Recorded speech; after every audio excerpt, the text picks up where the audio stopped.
शैतान गड़बड़ी मचाने वाला है, लेकिन परमेश्वर मन को देखता है। आज भी परमेश्वर हमसे प्रेम करता है, ये बात आप लिख लेना चाहिए। अगर जो कोई गलत काम हो रहे हैं, आज परमेश्वर कहता है लौटा। बोलू भाई क्या वचन दिया था, क्या था? लौटा है। हालेलुया। और जो लौट कर आएगा वही आशीष को पाएगा।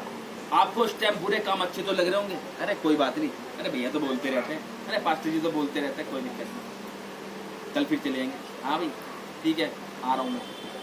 अरे क्या ही है, कोई बात नहीं, जा।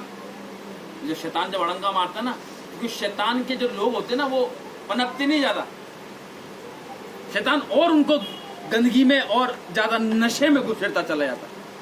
हालेलुया। लेकिन परमेश्वर हमें आगे बढ़ाने की को कोशिश करता है, कहता अपने मन को संभाल के रख, क्योंकि तेरे जीवन का मूल सूत्र यही है। हालेलुया। कौन सा 44 139 139 139 और उसकी 7 आए। भजन संहिता 139 और उसकी 7 आए। मन की तू रक्षा कर। और अब यहाँ पे देखो परमेश्वर का वचन क्या कहता है, पढ़ेंगे इसको। मैं तेरी आत्मा से भागकर किधर जाऊं? कह रहा मैं तेरी आत्मा से भागकर किधर जाऊं, या तेरे सामने से किधर भागूं? या तेरे सामने से किधर भागूं। कह रहा जहां मैं जाऊंगा वहां तू है ना। 8 भी पढ़ते रहे। यदि मैं आकाश पर चढ़ूं तो तू वहाँ है, और यदि मैं अपना बिछौना अधलोक में बिछाऊं तो वहाँ भी तू है ना। तो लोग जो सोचते हैं ना कि आओ चलो गुप्त में कुछ कर लेते हैं, यहाँ परमेश्वर का वचन कह रहा है मैं तेरी आत्मा से भागकर किधर जाऊं। कह रहा तू आकाश में, अगर मैं आकाश में भी जाऊंगा, जहाज में जाके सोच ले कुछ गलत काम कर रहे, कह रहा बेटा मैं वहां भी हूँ। या समुद्र में पनडुब्बी में जाके गहराई के तह में चले, वहां कुछ गलत काम कर लूं, परमेश्वर कहता है बेटा वहां भी मैं हूँ। क्या सोच रहे हो आप? कह रहा उसकी आंखें हमेशा हमारे ऊपर लगी रहती है। कह रहा बेटा मुझसे दूर होकर तुम कुछ नहीं कर सकते, और मेरी आंखें तुम्हारे ऊपर नित्य लगी रहती है। तुम क्या काम कर अच्छा काम कर रहे हो और क्या काम बुरा काम कर रहे हो। कह रहा ये गुप्त बातें सिर्फ मैं जानता हूं जो तुम कर रहे हो।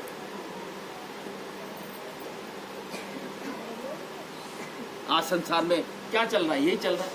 आज मैरिड लोग भी शादीशुदा होने के बावजूद भी दूसरों से उनका एक फ्रेंडशिप वाला रिलेशन और क्या कहते हैं अलग अलग रिलेशन चल रहे होते हैं। क्या परमेश्वर नहीं देखता? क्या परमेश्वर नहीं देखता? कहता मैं जी से बैर करता हूं चीजों से। करोगे तुम, भुगतोगे तुम्हारे बच्चे। हालेलुया। समस्या किस पे आती है? जो माता पिता गलती करते हैं समस्या बच्चों पर आती है। अगर बच्चे गलती करेंगे तो माता पिताओं पर समस्या आ जाएगी। क्या है इन चीजों में? वचन को पढ़ो तभी तो समझ में आएगा कि इनसे हमें कैसे बचना है, इन चीजों से। क्या ये चीज हमें स्वर्ग तक ले जाएगी? अभी तो ये हमारे वचन में कहता है क्या ही धन्य है मनुष्य जो परीक्षा में स्थिर रहता है। और नीचे लिखा है क्या ही उसमें नीचे लिखा है कि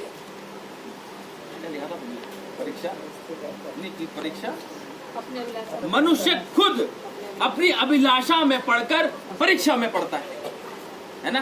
उसको तो अच्छा लग रहा है कि हाँ भाई मेरी शादी भी हो गई है, और मेरी तो एक दोस्त भी है, मेरा एक गर्लफ्रेंड भी है, मेरा एक बॉयफ्रेंड भी, शादी के बाद भी, और चल रहा है उनका सब कुछ। तो क्या ये अच्छा ही है?